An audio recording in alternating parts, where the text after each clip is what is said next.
एकलव्य जिस संस्था में आप यहाँ आए हैं, आते रहे हैं, बल्कि अब तो आपका लास्ट कॉन्टेक्ट क्लास है मेरे ख्याल से, तो इसको 40 साल हो गए हैं। और जिस काम के साथ जिस संस्था शुरू हुई थी, होशंगाबाद विज्ञान शिक्षण कार्यक्रम, नीचे आपने देखा होगा बैनर लगा हुआ है, उसको 50 साल का समय हो गया है। मतलब एक लंबा सफर इस संस्था ने तय किया है। और इस उपलक्ष्य में हम लोग लगातार कोशिश कर रहे हैं कि कुछ कुछ आयोजन 1 साल तक जो है वो होते रहें।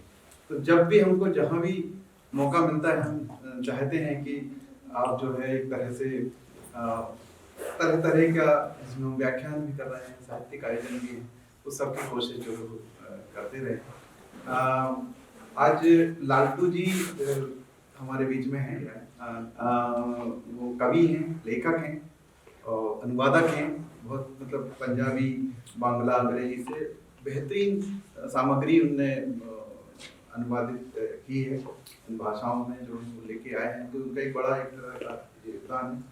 पेशे से वो वैज्ञानिक हैं, IIIT हैदराबाद में प्रोफेसर हैं, प्रकृति विज्ञान जो है वो पढ़ाते हैं। तो आप सबका स्वागत है। और लालटू जी साथ में हैं आपके अगले 1 घंटे। बहुत शुक्रिया शिवनारायण, और एकलव्य का भी बहुत शुक्रिया कि मुझे ये मौका दिया जा रहा है। कवि को तो मौका मिलना चाहिए और फिर कविताएं हम पढ़ते ही रहेंगे। मुझे वैसे मौके कम मिलते हैं क्योंकि मैं हैदराबाद में काम कर रहा हूँ, तो वहाँ हिंदी पाठक समूह उस तरह का है नहीं जैसा इन इलाकों में मिलता है। तो ये पहली कविता है, कविता की नियति। आगे बढ़ती कविता में मैं नहीं था, वो जवान मोर अपने सारे रंग लिए मौजूद था। मैं सामने आया तो वो घबराया, थोड़ी देर में लंबी उड़ान भरी जितनी मैंने सोची न थी। कवि सामने आ ही जाता है, अधूरी रहना कविता की नियति है। अधूरेपन पर ही दूसरी एक कविता, पूरा कुछ कैसे बनाऊं। विषय अधूरा, समझ अधूरी, जगत अधूरा, सोच अधूरी, दृश्य अधूरा, दृष्टि अधूरी। नाव लेकर समंदर में गए हैं मछुआरे, आधी सी बहती हवा में आ आकर सुनाती हैं लहरें गीत अधूरे। फिसलती रहती हाथों से शाम अधूरी। ये भी दरअसल अधूरेपन पर ही है ये कविता भी, कि जो पूरा होता है वो हमें नहीं दिख पाता। जो कुछ हम देखते हैं वो अधूरा ही देखते हैं। हम जो देखते हैं संसार, नभ धरा पाताल, नभ नील रिक्त धवल सिक्त, धरा शस्य श्यामला या शुष्क अनुर्वरा। शस्य में श्यामल पत्ते, पत्तों में हरित जीवन, जीवन में जो दिखता वो सब हैं टुकड़े अपूर्ण, अपूर्ण, अपूर्ण। पूरे पूरे दिखते हैं सपने, भले या बुरे, पराए और अपने। पूरा पूरा दिखता है पाताल, जो नहीं दिखता सचमुच। पूरा पूरा दिखता देश महान, जो नहीं दिखता सचमुच। तारे नहीं जानते ग्रहों में जटिल जीवन धारा। ग्रह तारों के चारों ओर घूमते हैं। तारे नहीं जानते ग्रहों में जटिल जीवन धारा। आकाश गंगा को नहीं पता भगीरथ का इतिहास वर्तमान। चल रहा बहुत कुछ हमारी कोशिकाओं में जो हमें नहीं पता। सूक्ष्म दिखता जो संसार, उसके टुकड़ों में भी है प्यार। उनका भी एक दूसरे पर असीमित अधिकार। जो बड़े हैं नहीं दिखता उन्हें छोटों का संसार। छोटे दिखने वालों का भी होता बड़ा घर बार। छोटी नहीं भावनाएं, तकलीफें, छोटे नहीं सपने। कविता, विज्ञान, सृजन, प्यार, कौन है, क्या है वह अपरंपार। छोटे बड़े हर जटिल का एहसास, सुंदर शिव सत्य ही बार बार। ये असल में पुरानी कविताएं हैं। अगली कविता थोड़ी मतलब कोई 15 साल पुरानी, इतनी पुरानी नहीं। दिल्ली में भी पेड़, दिल्ली में भी पेड़ हैं, पेड़ के नीचे लेट जाऊं तो बादल दिखेंगे। कोई चाकू लेकर डराता है तो डराता रहे, मैं पेड़ के नीचे की जमीन पर उतना ही लेटा रहूंगा जितना आदिवासी जंगलों में बसे हैं। मेरे बादल साथ रहेंगे, आ जाए पुलिस अगर आती है तो। जिसे नहीं दिखता आदमी, उसे पेड़ और बादल क्या दिखेंगे।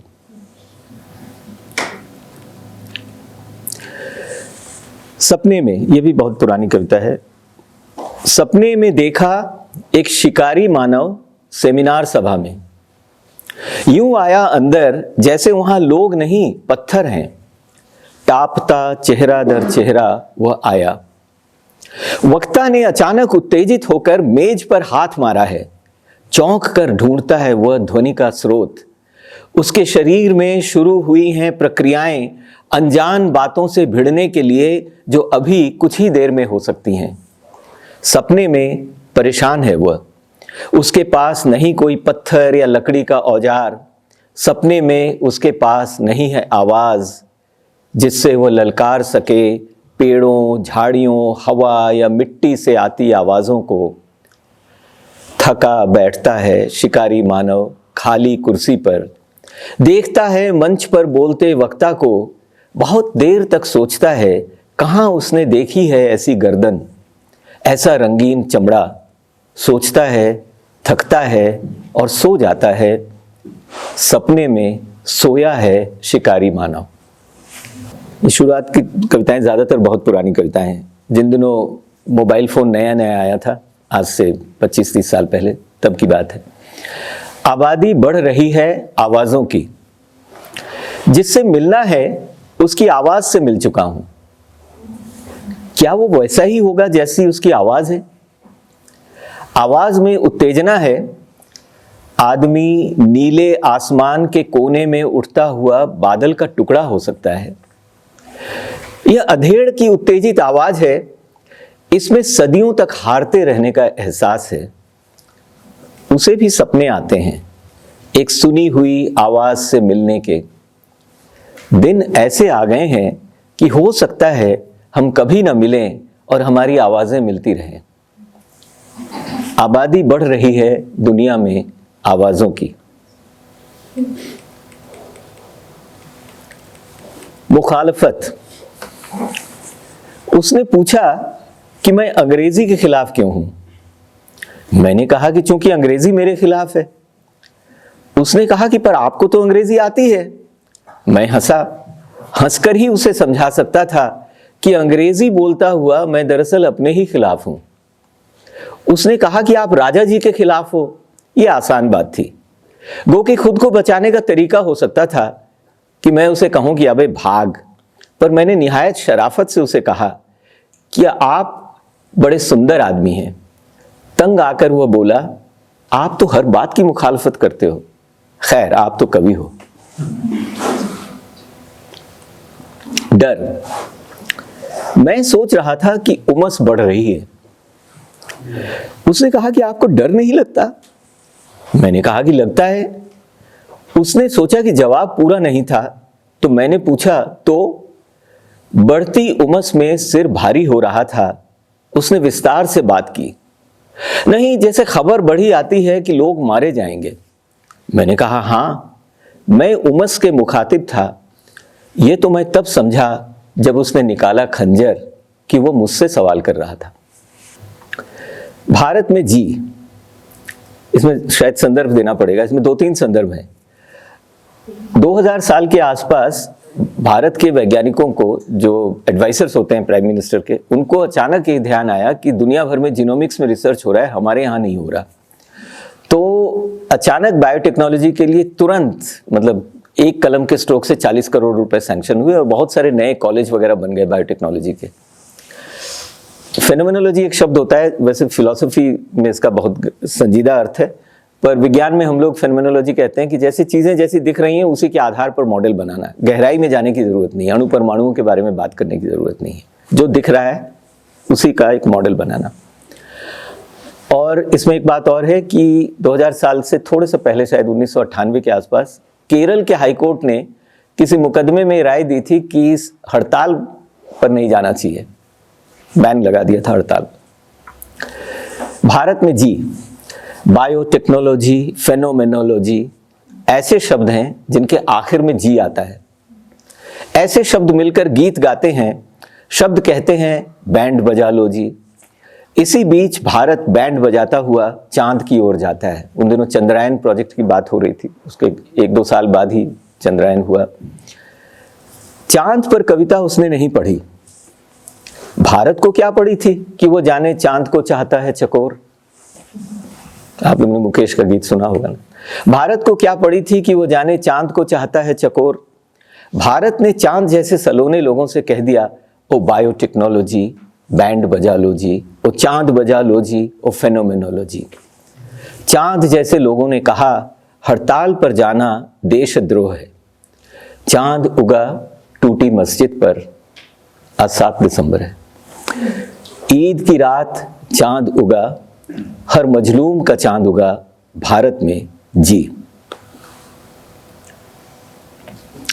ये भी मैं यूजीसी टीचर फेलो बनकर हरदा सेंटर में आया था, एकलव्य के हरदा सेंटर में 88-89 में। उस जमाने की बातें जो देखी थी वो है मिडिल स्कूल।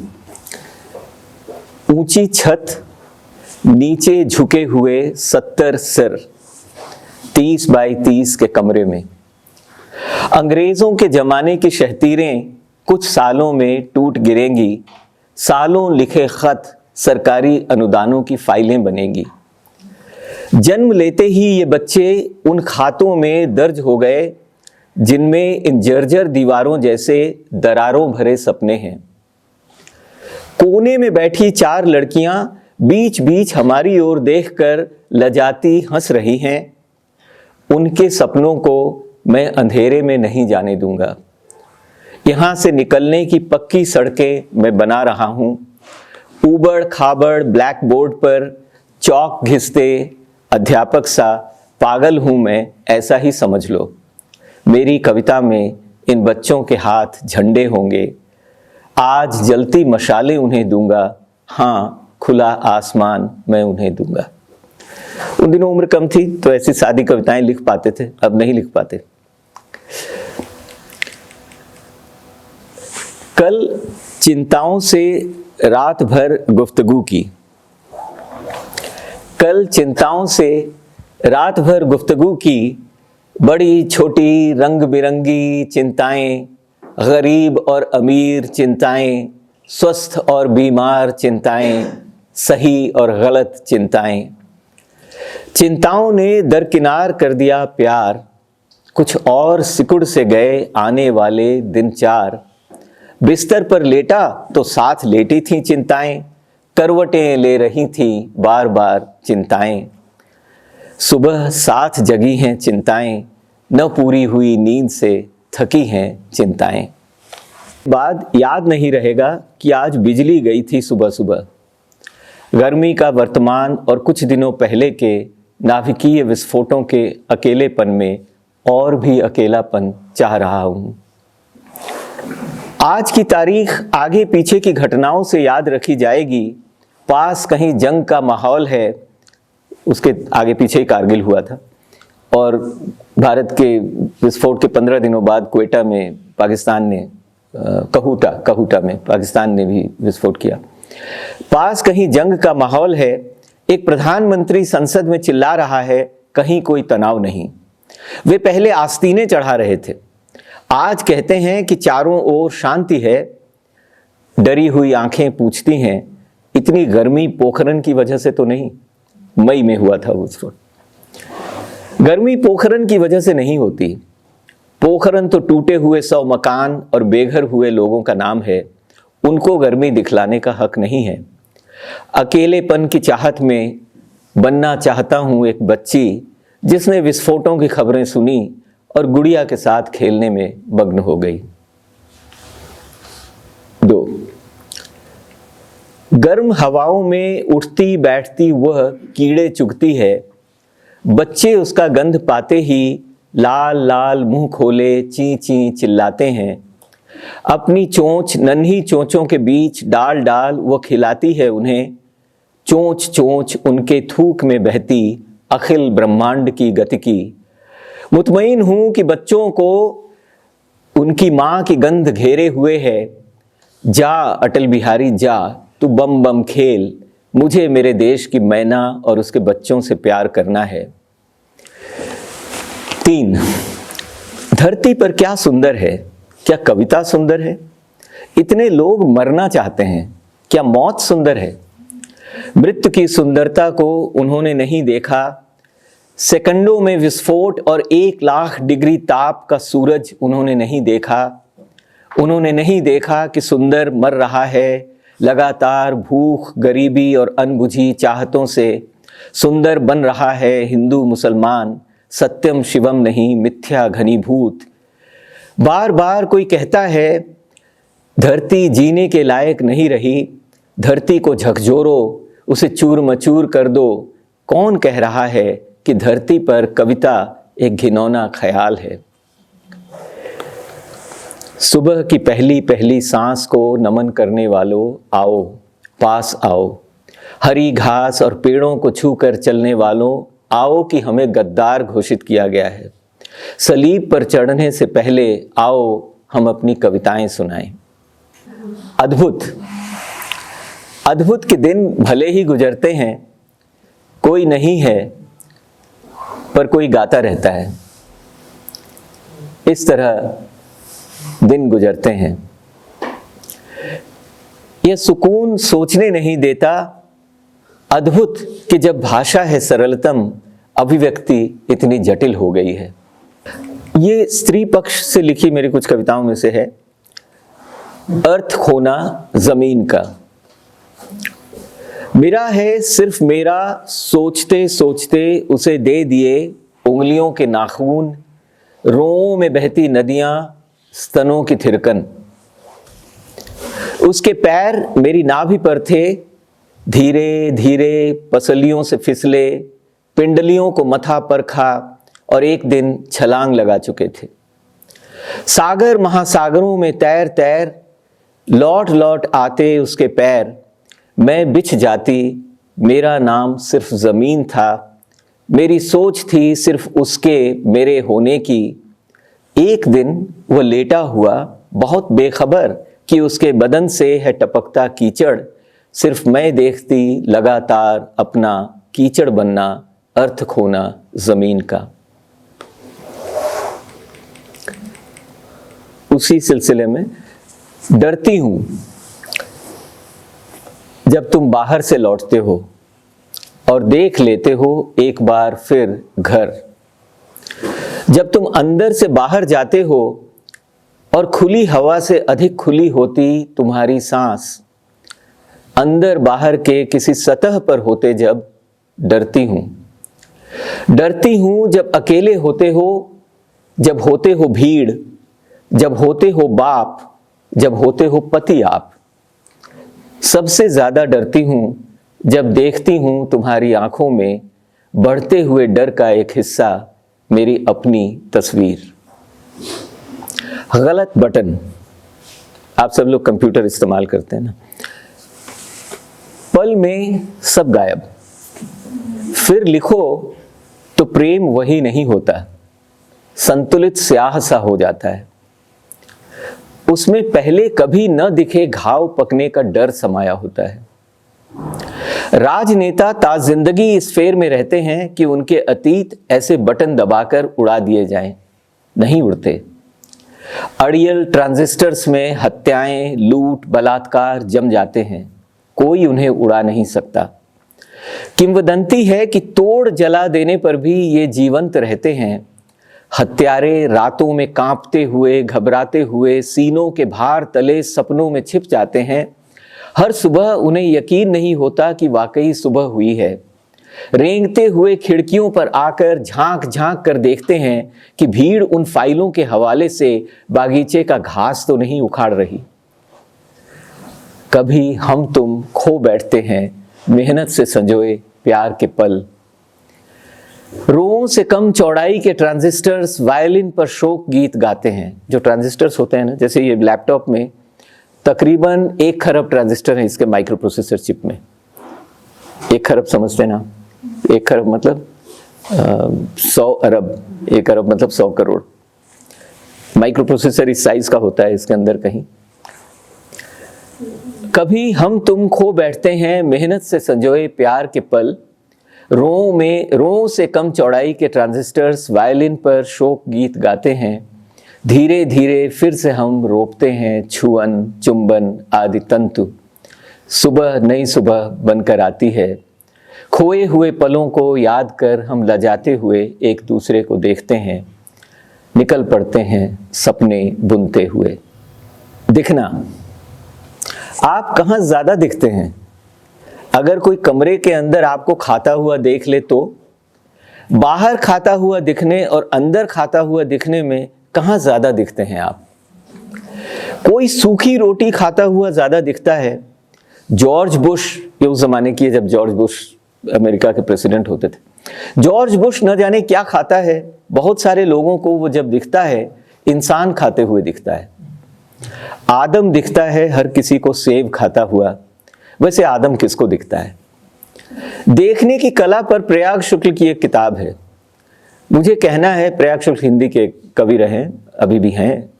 मुझे कहना है दिखने के बारे में यही कि सबसे ज़्यादा आप दिखते हैं जब आप सबसे कम दिख रहे हो। तरक्की इतनी कि लिखना चाहकर भी रुकता है मन। ये गद्य कविता है, ये केवल मुक्तचंद की कविता नहीं, मैं अक्सर गद्य कविताएं लिखता हूँ। तरक्की इतनी कि लिखना चाहकर भी रुकता है मन। लैंग्वेज इनपुट ठीक है, यूनिकोड कैरेक्टर्स हैं, प्यार पर्दे पर बरसने को है, पर मन कहता है लिखो प्यार, और फोन आता है कि चलो इकट्ठे होना है। क्या करें, कितनी बार कितना विरोध करें कि जंग खोर धरती की आह सुन लें। कहना है खुद से कि हुई है तरक्की, प्यार को रोक नहीं सकी है नफरत की आग। वो अपनी जंगें लड़े, हम अपनी लड़ेंगे। हुई है तरक्की, उनकी अपनी और हमारी अपनी। सड़क पर होंगे तो गीत गाएंगे, घर दफ्तर में लैंग्वेज इनपुट ठीक है, यूनिकोड कैरेक्टर्स हैं, प्यार पर्दे पर बरसता रहेगा। कितनी बार चाय पी दिन में, सपनों को दरकिनार कर, कितना न कहने की कोशिश में, कितनी बार बहुत कुछ कहते रहे। बिना पलक झपके कहते रहे झूठ, कितने पल गंवाए। गिनो तो जरा, लगाओ हिसाब, लाख, 1 या 2, 4। 2 जनों के झूठ के पल इतने हो सकते हैं, यह जानकर तुम अपने और मैं अपने ग्रह में नजरें झुकाए बैठे हैं। इतनी दूर से मेरी आंखों से तुम्हारी नजर नहीं टकराती। विडंबना कि गंवाए उन पलों ने बांधा हमें। घन चक्कर से काटते रहे अनगिनत सूर्यों के चक्कर, जानते हुए कि मुझे तुम्हारी और तुम्हें मेरी जरूरत है। अब नींद भरी आंखों से परस्पर को देखते हैं, जैसे किसी माया लोक में हमारे उठे हाथ छू नहीं पाते एक दूजे को। कहना बस इतना कि कितनी बार चाय पी दिन में। कोई कहीं बढ़ रहा है, कोई कहीं बढ़ रहा है, पांव पांव कदम कदम बढ़ रहा है मानव शिशु। कोपल कोपल पत्ता पत्ता बढ़ रहा है पौधा, तितली बनने को बढ़ रहा है कीट। जो दिख रहा है उससे भी अधिक कुछ दिखता है, जो चलता है चलने के पहले चलता है मन ही मन। वह आप यकीन नहीं करेंगे, ये विज्ञान से प्रेरित कविता है। आजीवन, फिर मिले, फिर किए वादा, फिर मिलेंगे। बहुत दूर, इतनी दूरी से नहीं कह सकते जो कुछ भी कहना चाहिए। होते करीब तो कहते वह सब जो नहीं कहना चाहिए। आजीवन ढूंढते रहेंगे वह दूरी सही सही, जिसमें सही कही जाएंगी बातें। सूक्ष्म से लेकर स्थूल तक पूरी कुदरत में यही प्रक्रिया चलती रहती है सही दूरी ढूंढने की। वो परमाणुओं के बीच में भी है, परमाणुओं के अंदर नाभि में भी जो कण हैं उनके बीच भी है, हम लोगों के बीच भी है। ये रविंद्र संगीत, एक रविंद्र गीत से ली हुई लाइनें हैं। तनिक सी आस बची है पास, हर पल चिंता होती, जो कुछ पाया वो खोते जाए, तसल्ली हो ना पाती। सब ठीक है, पूछता चला हूं कि कौन हूं और सुनता हूं कि यही है, इसी का जवाब मिल जाए तो सभी ताले खुल जाएंगे। कायनात की शुरुआत से आज तक सवाल पूछता रहा हूं, सूरज उगता अस्त होता देखता हूं, पूछता रहता हूं। ज्ञान पापी हूं, कथाओं व्यथाओं की भीड़ में से बचता यही लिखना चाहता रहा हूं कि हे विशाल मुझे दृष्टि दो। बहुत दूर से आदमी पूछ रहा है, आवाज देर तक आती है, क्यों गद्य कविता लिखते हो। गद्य लिखता रोटी खाता, कविता लिखता पूरब पश्चिम लिखता, पढ़ता कहाँ है पद्य। कहाँ है पद्य ओबामा ओसामा मनमोहनम चित अंबरम मोदी, कहाँ है पद्य। उसकी हताशा दब जाती है मेरी व्याकुलता में, कहाँ है पद्य। हवा धीरे बहती है, रात थमी रहती है, एक स्त्री कमरा साफ करती है, सुबह काम शुरू करती है और दोपहर तक लगातार कमरे साफ करती रहती है। क्या इसके बच्चे वैसे ही सपने देखते हैं जैसे मेरा बच्चा देखता है। बीच सड़क आदमी दिखता है, जान की परवाह नहीं, गाड़ी के सामने बदन फैलाए खड़ा हुआ। अठन्नी पकड़ाते हुए सोचता हूँ कि वह तो नहीं जिसे आधी रात में पैदल नदी पार कर बच्चा जनाने अपनी बीबी को ले जाना पड़ा था। हे विशाल दृष्टि दो, जो दिखता है और नहीं दिखता उसे देखने की ताकत दो। सृष्टि के नियमों ऐसी भौतिकी चलाओ कि जो दिखे वो सचमुच दिखे। जैसे ईश्वर ठीक है ख्याल कि कोई जवाब है जिससे सभी ताले खुल जाएंगे। सब ठीक है, फिलहाल ईश्वर ने जो जंग छेड़ी है मैं उसे देखता रहता हूँ। विक्षिप्त नाचता हूँ जब हर दिशा से सुसज्जित गद्य पद्य में लूट बलात्कार की खबरें आती हैं।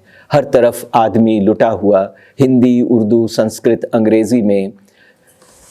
तभी निकल पड़ते हैं वे जो प्यार करते हैं, जो झंझावात की तरह हमें खींचते हैं। पुरानी गंदी गलियों में से गुजरते हम सब मिलकर गीत गाते हैं। दहकती लू में ठंडी हवाओं में हम मिलकर गीत गाते हैं। शहरों जंगलों में हम मिलकर गीत गाते हैं। बचपन में वयस्क जीवन में हम मिलकर गीत गाते हैं। स्मृतियों की गड्ढ-मड्ढ धक्कम पेल में हम मिलकर गीत गाते हैं। प्रेम की लंबी रातों में जलते खिलते हम मिलकर गीत गाते हैं। गद्य में दुनिया को धीरे धीरे बदल रही है हमारे स्वरों की रुंझुन। गद्य के पद्य के बंधन तोड़कर लिखता हूँ, विक्षिप्तता में तुम्हें शामिल करता लिखता हूँ। अब अभिव्यक्ति के सारे खतरे उठाने ही होंगे, तोड़ने होंगे ही मठ और गढ़ सब। ये मुक्तिबोध की लाइन है। अब मैं नीचे से कर रहा हूँ। इसके ठीक पहले एक कविता है। दार्जिलिंग में अगर आप कभी गए हो तो एक खास जगह है जहाँ से सूर्योदय जब दिखता है तो बादलों के बीच में से सूरज ऐसे खौलता हुआ दिखता है ना। तो बहुत सारे लोग देखने जाते हैं। इसमें एक संदर्भ है, सूरज से एक गुफ्तगू की थी। एक न्यूयॉर्क के एक बहुत बड़े कवि होते थे फ्रांको हारा। वो एक घोड़ा गाड़ी से कुचलकर मारे गए थे और सीताकांत महापात्रा जो ज्ञानपीठ सम्मानित ओडिया के कवि हैं, उन्होंने भी टाइगर हिल पर कविता लिखी है। तो वो संदर्भ आते हैं इसमें। और जब मैं हरदा में था, एकलव्य में काम करता हुआ, तब अक्सर गाँव में जाते थे तो एक टीचर होते थे नेपाली जी। अब मैं वो गांव भूल गया हूँ कौन सा गांव था, उनका भी नाम आता है इसमें। सूर्योदय टाइगर हिल। मैंने भी देखा उसे बादलों के पार, वहीं लोगों के चेहरों पर उसकी आभा चमक रही थी। पिताओं के कंधों पर उनके बच्चे थे। पूछा, क्यों, तुम्हारे बारे में सीता जी ने लिखा है, तुम्हें पता है? सीताकांत महापात्रा। वो चुप। बड़ी देर बाद आया था, थका हुआ। हम भी थके। भीड़ के शोर से परेशान वो सचमुच तमतमा रहा। हम लोग चाय वालों के चूल्हों के धुएं से बचने की कोशिश में थे। फिर वो कानों में फुसफुसाया, सीताकांत ही नहीं, फ्रांको हारा से भी मैंने बातें की थी। अब वो मेरे ही इर्द गिर्द है। घोड़ा गाड़ी से कुचल कर मारा गया बेवकूफ। सीता ने यहीं से जहां तुम हो खड़े देखा था मुझे। उसने ऐसे लिखा जैसे लोगों की भीड़ देखकर मैं बहुत बड़ा खुश था। और तू यहाँ क्या कर रहा है? जा उस गांव में जा जहां नेपाली जी ने तुझे सुबह सुबह मुझसे मिलवाने को उठाया था। यहाँ तुझे जो ड्राइवर लेकर आया है वैसा ही था उसका बाप। मेहनत की कमाने सुदूर जगदलपुर गया। जमीन का बेटा, तुझे याद है जब तूने नेपाली जी से बातचीत की थी? रात भर आदिवासियों पर बातें कर सुबह तुझे एकांत ढूंढने की चिंता थी। वह हंसा। शोर का रेला उठा भीड़ से। वो शांत होते हुए बोला, उस बार मैं तुम लोगों से मिलकर बड़ा खुश हुआ था। आज नहीं हूं। हर रोज लोगों को चाय पीकर प्लास्टिक फेंकते देखता हूं। अरे जमी और मैं क्या अलग हैं? तमतमाहट कम हो गई थी ना, छूट गया कुछ। लोगों के चेहरों पर उसकी आभा चमक रही थी। पिताओं के कंधों पर उनके बच्चे थे। वे सब सूरज के बारे में अपनी थकी हुई आंखों से लिख रहे थे। भीड़ में कहीं सीता जी खड़े होंगे। तमतमाहट कम हो गई थी। मुझसे दूर कहीं देखते हुए वो बोला, जा लिख कि तेरे जैसों से भी बतियाता हूं मैं। और भूलना मत कि तू फ्रांक और मेरी बातचीत रात रात भर पढ़ता रहा है। फ्रांक ने लिखा था कि सूरज मायाकोव्स्की को जगा आया था। चूल्हे के धुएं में आंखें रगड़ते हुए मैं वापस चल रहा था। ठीक है। एक, इस मुरझाए से दिन में खुद को कह रहा हूं बार बार कि खुश हो जाऊं, कि तुम किसी मकसद से हो रही हो रूबरू। मैं कहता हूं कि प्यार नहीं है सिर्फ चाहत वस्ल की, कि तुम जिन राहों पर चलना चाहती हो उनकी मिट्टी को भी है चाहत तुम्हारे फूल से पैरों को चूमने की। इस मुरझाए से दिन में सारी चिंताओं को कर रहा हूं दरकिनार, कि अब तुम दूर जहां भी हो, बस में या बस के इंतजार में, तुम्हारे इर्द गिर्द महक रहा है समा। तुम्हारा मुझसे दूर होना तड़प ही नहीं, ये खिलने की वजह है फूलों की कहीं। तुम्हारी आवाज जो कल शाम से लगातार दूर होती गई, मुड़कर मुझ तक आई तो मैंने सुना कि धरती पर हर बच्चा खिलखिला रहा है। मैंने देखा कि तुम फिर किसी गांव के पास से गुजर रही थी और थकी बत्तियों की रोशनी में तुम्हारे आंसू चमक रहे थे। मैंने हवा से कहा कि तुम्हें बता दे कि मैंने खाना खा लिया है, ज्यादा नहीं पी है, खाना ज्यादा खाया है, पर कोई फिक्र की बात नहीं, और कि मेरी ही तरह तुम सोने की तैयारी करो। अब आप लोग भी सोने की तैयारी करें। शुक्रिया, बहुत शुक्रिया कि आपने धीरज से मेरी कविताएं सुनी। इसमें से कुछ बात आपके जहन में रह जाए और बाद में कभी जाकर आपको लगे कि कुछ बात थी, तो कुछ हद तक मैं कामयाब रहा हूँ। सर, आपने जितनी भी कविता कही वो कुछ ना कुछ घटना घटी है, इसके आधार पे आपने लिखा है। कुछ बना है, कुछ आइडिया आया है, करंट में कुछ बना है, तो वो कुछ करंट में कुछ ऐसी फीलिंग्स आई है, इस पे कुछ एक दो कविता वो तो हम बात कर सकते हैं कि अभी जोधपुर की घटना हुई थी, इसके बारे में आप फीलिंग्स दर्शा रहे थे। तो मैंने अब तक कविता सुनी थी, वो ज्यादातर बहुत काल्पनिक बातों से निकल कर आ जाते थे मेरे सामने, लेकिन आज मैंने कविता का अलग ही सुनी है कि कुछ बना है, कुछ घटा है, इसको कविता में ला के रख दिया। तो अलग लगा मुझे, अच्छा लगा भी, लेकिन एक अलग कंटेंट मिला कविता के बारे में। कुछ कविताएं ऐसी भी थी जो मतलब जो बिल्कुल तुरंत घटी हुई घटनाओं के बारे में नहीं है, हर तरह की कई कविताओं में ऐसा है जो, तो मेरी अपनी एक दुनिया के बारे में एक विचारधारा है। और हालांकि कोई भी अच्छा रचनाकार अराजक होता है, यानी कि स्वच्छंद होता है, और वो एक बहुत बड़ी ज़रूरत है और उसकी मांग हर रचनाकार करता है कि पूरी एक स्वच्छंदता उसे मिले। किसी विचारधारा का बंधन नहीं होता है, पर विचारधारा अपनी होती है, वो कविताओं में दिखेगी ज़रूर, और वो समसामयिक घटनाओं से जुड़ी हो सकती है। आप एक तलाश करते हैं और वो तलाश हो सकता है कि अभी आप जो बोल रहे हैं वो हमको समझ में नहीं आएगा, लेकिन 3 दिन बाद समझ में आएगा जब हम उस पे जो शिव नारायण ने भी उदाहरण दिया ना कि कविता नर्तन है, उसी जगह पे घूम रहे हैं। हाँ, वैसे मैंने उस वक्त कुछ कहा नहीं जब शिव नारायण ये कह रहे थे। ये भी असल में एक विचारधारा है कि कविता आपको एक तरह का नृत्य का एहसास दे। ये एक तरह की सोच है, पर हर कविता ऐसी हो जरूरी नहीं है। एक जो छंद की कविता होती है वहाँ तो ये तवक्को रहती है कि नृत्य का एहसास हो, छंद है किस लिए, इसीलिए है। पर जो गद्य कविता है कोई जरूरी नहीं कि उसमें नृत्य का एहसास हो, वो अलग तरह की कविता है।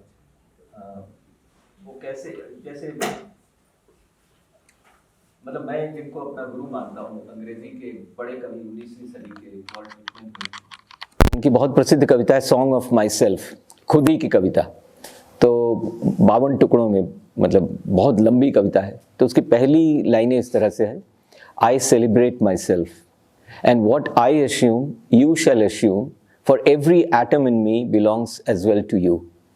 मैं खुद ही का जश्न मनाता हूँ और जो मेरे मन में है वही तुम्हारे मन में होगा, क्योंकि मेरे अंदर का हर परमाणु तुम्हारे अंदर भी है। हाँ, अब इसमें कोई छंद नहीं है, उनको मुक्त छंद का मतलब एक तरह से जनक माना जाता है वॉल्ट व्हिटमैन को। पर इसमें एक दूसरे किस्म का नृत्य का एहसास होता है, जो आप मतलब जिस्मानी तौर पे वो नृत्य नहीं होगा, पर वो आपके अंदर का कोई नृत्य है ना, उस तरह का एहसास होगा।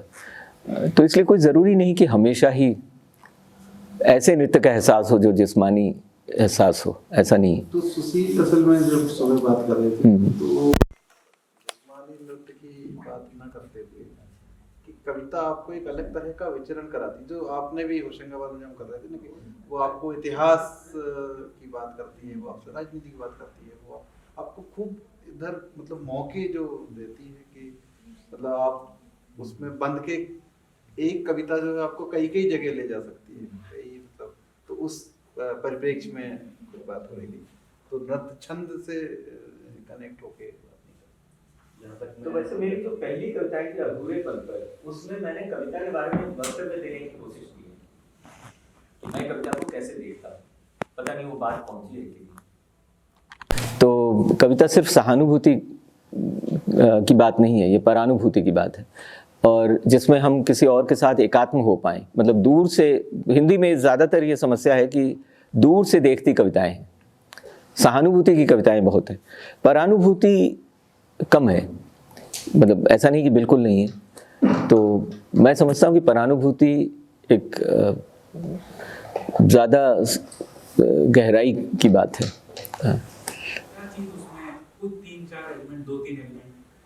मतलब इमेजरी, उसकी इमेजिनेशन की उड़ान, या क्या चीज़ है ऐसी जो आपको, क्या ध्वनि है? सर मुझे लगता है कि बहुत 3 दशक पहले ये सवाल आपने पूछा होता तो मैं कुछ जवाब बढ़ती है, आपको लगता है कि आपको कुछ पता ही नहीं है, ऐसा लगता है ना। तो इसलिए जवाब दे पाना मेरे लिए बड़ा मुश्किल है, क्योंकि क्या है वो, क्या ढूंढते हैं हम, बहुत मुश्किल है वो कह पाना।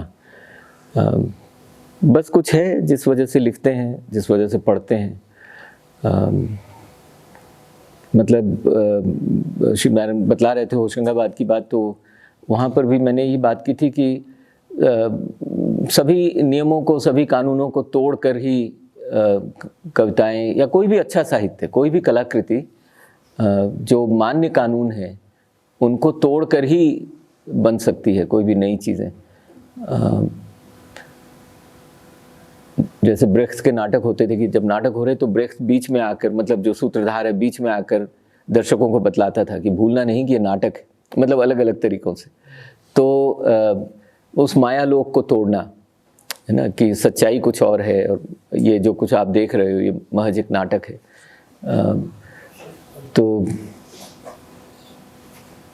पता नहीं, मतलब मुझे हमेशा ये लगता रहा है कि किसी भी तरह की ज्ञान मीमांसा, जो कविता भी अपने आप में ज्ञान मीमांसा है, उसका मकसद तो ये है ना कि जो मतलब लगातार हमें जिस तरह के बौद्धिक बंधनों में बांधा जाता है, बचपन से ही हमारे जहन में बहुत सारे बंधन डाल दिए जाते हैं कि ये सही है, ये गलत है, उन सभी बंधनों को तोड़ना ही कविता का मकसद है।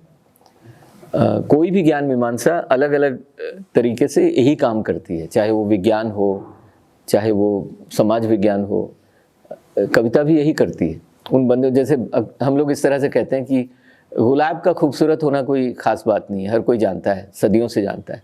पर जब हम कहने लगते हैं कि सूअर के पिल्ले की नाक भी खूबसूरत है, तो वो एक मान्यता को तोड़ता है, क्योंकि सूअर को हमें गंदा जानवर मानते हैं, पर उसके पिल्ले की नाक में हम खूबसूरती ढूंढते हैं। तो जब मान्यताओं को तोड़ते हुए हम सौंदर्य ढूंढते हैं, या मेरी कविता में ही मैंने ये कहा है कि घास पर कोई चलता है तो उसे लगता है घास बहुत हरी है, बहुत सुंदर है। दूसरा आदमी ये देखता है कि अरे घास पर चलते हुए घास दब जाती है। तो कोई घास को दबते हुए देखता है और कोई घास की हरितिमा देखता है। तो जहाँ भी मतलब एक धुंध है मूल्यों का जो हमारे जहन में बसा हुआ है, उस धुंध को, जैसा भी धुंध का स्वरूप है वैसा ही उसको चीरती है कविता। ये एक तरह से कविता का धर्म है कि ये जो मूल्यों का जो धुंध हमारे जहन में डाला गया है उसको चीरना या उसकी चीर फाड़ करना, ये कविता का धर्म है, ऐसा लगता है। पता नहीं सही है कि गलत है, या शायद कुछ भी नहीं है, कविता बस कविता ही है और कुछ नहीं, कुछ ढूंढना नहीं चाहिए उस तरह से कविता में।